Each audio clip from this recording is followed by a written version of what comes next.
નમસ્કાર. વાવ વિધાનસભાના તમામ મતદાતાઓએ પ્રેમ, આશીર્વાદ અને સહયોગ આપ્યો એ સૌનો ખૂબ હૃદયપૂર્વક આભાર માનું છું. સતત પહેલા રાઉન્ડથી કોંગ્રેસ પક્ષના ઉમેદવારની લીડ વધતી હતી. છેલ્લા થોડા રાઉન્ડમાં એ લીડ કપાઈ અને નજીવા મતોથી ભારતીય જનતા પાર્ટીના ઉમેદવાર જીત્યા છે. જીતેલા ઉમેદવારને મારા તરફથી અભિનંદન.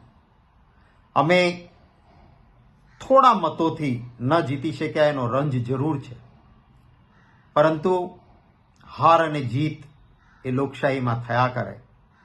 હાર અને જીત કરતા કેવા પ્રકારે અને કેવા સિદ્ધાંત સાથે ચૂંટણી લડ્યા એનું મહત્વ છે. હું કોંગ્રેસ પક્ષના તમામ કાર્યકર્તાઓ અને નેતાઓને ખૂબ અભિનંદન આપું છું, હૃદયપૂર્વક આભાર માનું છું કે એક ટીમ કોંગ્રેસ તરીકે બધા સાથે મળીને વાવ વિધાનસભાની ચૂંટણીમાં સૌએ મહેનત કરી અને લોકોએ પણ તમામ જ્ઞાતિ, વર્ગ, જાતિના તરફથી પ્રેમ, સહયોગ અને આશીર્વાદ આપ્યા. એ સૌનો પુનઃ આભાર માનું છું. અને આવતા દિવસોમાં અમે સતત લોકોની વચ્ચે રહીને કામ કરતા રહીશું અને લોકોના પ્રેમ અને આશીર્વાદ સાથે લોક પ્રશ્નોને ઉઠાવતા રહીશું.